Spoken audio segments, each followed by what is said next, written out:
You might have heard people talking about inner DNA. But what is this inner DNA? Inner DNA basically हमारी brain की default setting है, जो हमारे core belief systems, हमारी habits, हमारे emotional reactions को का बेस है। ये हमारी ब्रेन की वो प्रोग्रामिंग है जो हमें बताती है कि हम पर्टिकुलर सिचुएशन में कैसे रिएक्ट करेंगे, हम क्या सोचते हैं, क्या फील करते हैं उस सिचुएशन में। ये हमारी जेनेटिक कोडिंग होती है जो हमारे सेल्स के अंदर होती है, और इसे बिना जेनेटिक इंजीनियरिंग के लिए के चेंज करना सिर्फ सक्सेस के लिए पॉसिबल नहीं है। But metaphorically inner DNA rewire करने का मतलब है हमारे मेंटल और हमारे इमोशनल ब्लूप्रिंट्स को शेप करना उस ग्रोथ के लिए जो हम हमेशा चाहते हैं। जैसे एग्जाम्पल के तौर पे अगर आपको आपके एंसेस्टर्स से कोई घर मिला, वो घर बहुत स्ट्रांग है, बहुत अच्छा कंस्ट्रक्शन है, सब चीजें बहुत अच्छी हैं, पर क्योंकि वो बहुत पुराना घर बना हुआ है, आपके एंसेस्टर्स का है, तो जब आप उसमें रहना चाहेंगे तो you have to do some changes to it.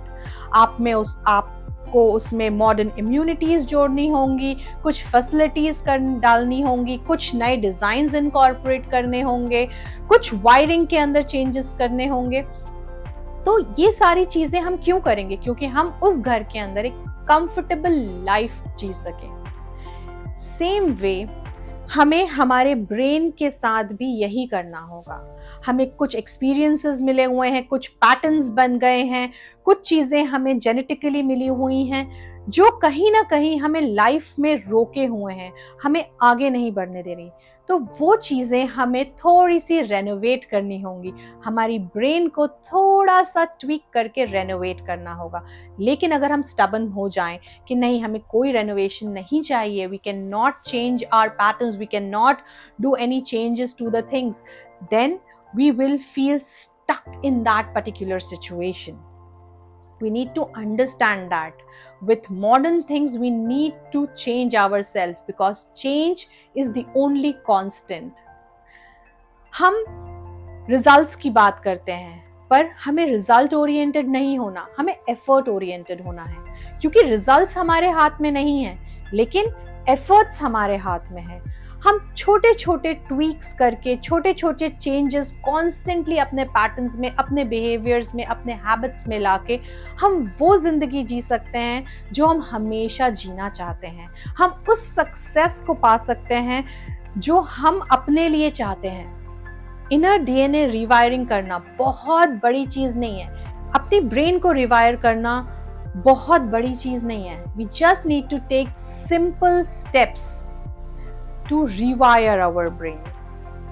And for that, the first and the foremost thing is we need to identify our patterns. We need to think that हम क्या सोच रहे हैं, हम कहाँ पर, हमारे कौन सी ऐसी लिमिटिंग बिलीव्स हैं, कौन सी हमारी ऐसी थॉट्स हैं जो हमें होल्ड बैक करी हुई हैं, जो हमें आगे नहीं बढ़ने दे रही। पहले हमें उन्हें पहचानना है।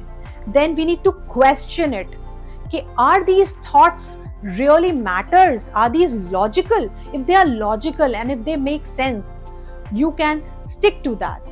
Otherwise, if you think that it is illogical and you should change that, then you should try to change it. You should try to tweak it. The third thing that you can do is that everybody have some old beliefs.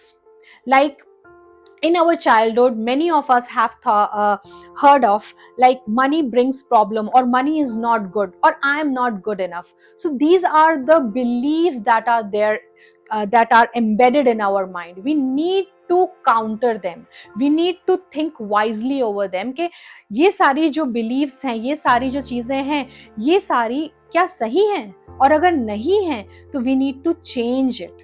We need to give we need to frame lines कि that money is good, I am good to handle this project, and give your brain, give yourself those evidences कि देखो मैंने ये काम कितना अच्छा किया। Brain your brain likes evidences. So when you give your brain some evidences कि हाँ ये काम मैंने अच्छा किया है, वो काम मैंने अच्छा किया है, तो it will start believing in it. You will start believing in it, and automatically you will see that there is a change in your behavior, there's a change in your pattern. Now you feel more confident of yourself.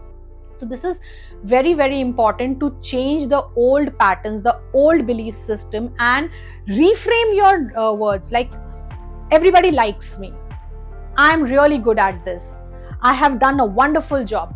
Incorporate all these things in your language so that you feel more confident, your brain start believing it. Then the next thing is that repetition. As I told you, you need to repeat the positive quotes that yes, you are good enough, and attach your emotions to it. Reward yourself, because your brain works on emotions. We are all emotional beings. We are not just physical beings. Like we work on emotions. The most important thing is environment. Be in an environment that motivates you. Surround yourself with good books, surround yourself with good people, inspiring people, so that you think you get good energies, and avoid the people who are toxic or who pulls you back. It is very important to be with people who really motivates you, who praise you. And then the last thing that I would like to say is that please be effort oriented rather than result oriented.